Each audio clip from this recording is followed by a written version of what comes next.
Hello everyone, welcome back to this channel. আশা করি সকলেই খুব ভালো আছেন। মেক্সিটিতে আপনাদের সকলকে স্বাগত জানাই। থাম্বনেলে লিখেছিলাম, এটা জানলে আপনি কখনো গরিব হবেন না। তাহলে ধরে নিতে পারি থাম্বনেল দেখে যারা ভিডিওতে প্রবেশ করেছেন তারা কেউই গরিব হতে চান না। জোকস এ পার্ট, যারা ভিডিওটি দেখছেন তারাই নয়, আসলে আমরা কেউই গরিব হতে চাই না। গরিব হওয়ার অনেক কারণ আছে। এই ভিডিওতে আলোচনা করব সবথেকে খতরনাক কারণ সম্পর্কে, যা আমরা প্রায় সবাই কোনো না কোনো একদিন ফেস করব। তো চলুন দেরি না করে শুরু করা যাক।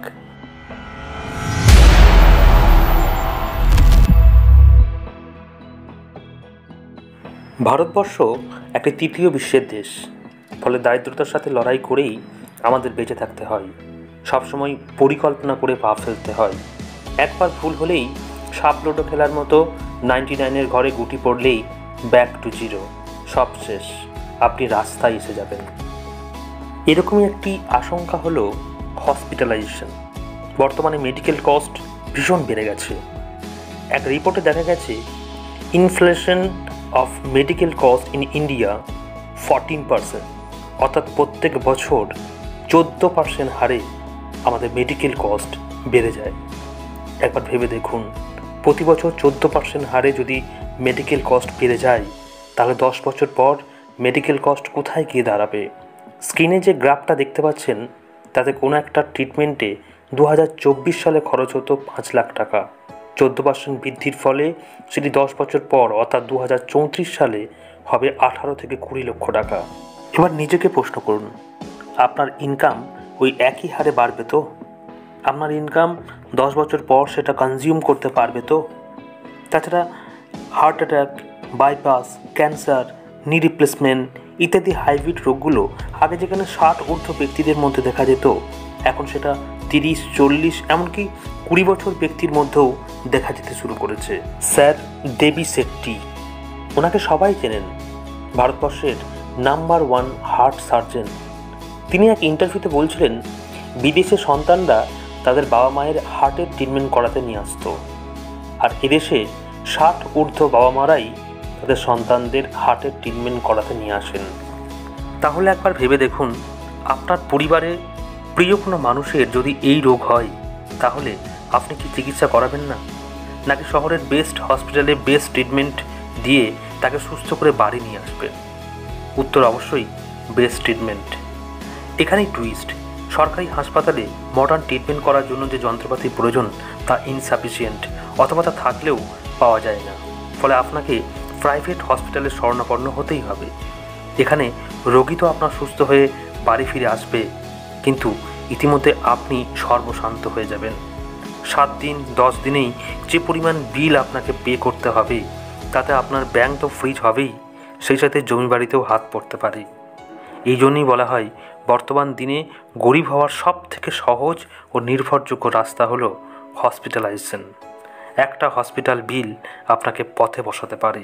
আর এই সব সমস্যার সমাধান মাত্র একটা হেলথ ইন্স্যুরেন্স করিয়ে নেওয়া, ব্যাস। আপনার এবং আপনার পরিবারের যাবতীয় দায়ভার এক চুটকিতে ইন্স্যুরেন্স কোম্পানির কাঁধে চাপিয়ে দিয়ে নিশ্চিন্তে থাকুন।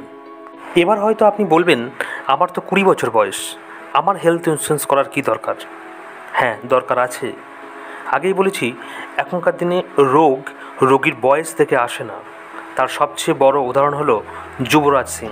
হ্যাঁ, ইন্ডিয়ান ক্রিকেট প্লেয়ার যুবরাজ সিংয়ের কথা বলছি। উনি মাত্র 30 বছর বয়সে ক্যান্সারে আক্রান্ত হন। তাছাড়া প্রায় প্রত্যেক ইন্স্যুরেন্স কোম্পানিরই কিছু টার্মস অ্যান্ড কন্ডিশন থাকে, ওয়েটিং পিরিয়ড থাকে, 2 বছর 3 বছর, এমনকি স্পেসিফিক কিছু ডিজিজের জন্য 4 বছর পর্যন্ত ওয়েটিং পিরিয়ড থাকে। ফলে আজ আপনি পলিসিটি পারচেস করলেও কাল তো আপনি ক্লেম করতে পারবেন না, আপনাকে ওয়েটিং পিরিয়ড পর্যন্ত অপেক্ষা করতে হবে।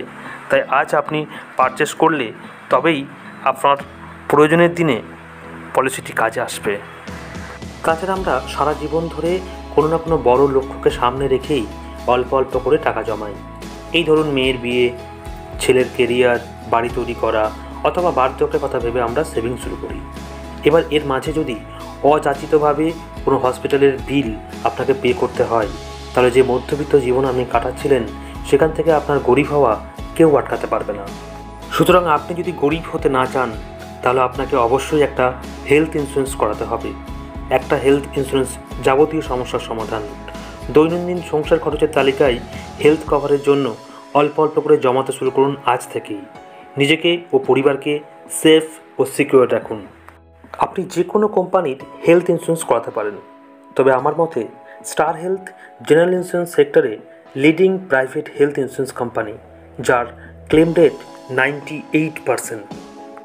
আশা করি এই ছোট্ট ভিডিওর মধ্য দিয়ে আপনাকে বোঝাতে সক্ষম হয়েছি যে কীভাবে আপনি নিজেকে গরিব হওয়া থেকে আটকাতে পারবেন। আপনার অমূল্য সময় ব্যয় করে এই ভিডিওটি দেখার জন্য ধন্যবাদ। যদি ভিডিওটি ভালো লাগে তাহলে অবশ্যই চ্যানেলটি সাবস্ক্রাইব করে পাশের বেল আইকনের অল নোটিফিকেশনটা সেট করে রাখুন, যাতে পরবর্তীতে এরকম ভিডিও আপলোড হওয়ার সাথে সাথে সবার আগে আপনি জানতে পারেন। আর এই ভিডিওটিতে একটা লাইক দিয়ে পরিচিতদের মধ্যে শেয়ার করুন। ভালো থাকবেন, সুস্থ থাকবেন। জয় হিন্দ।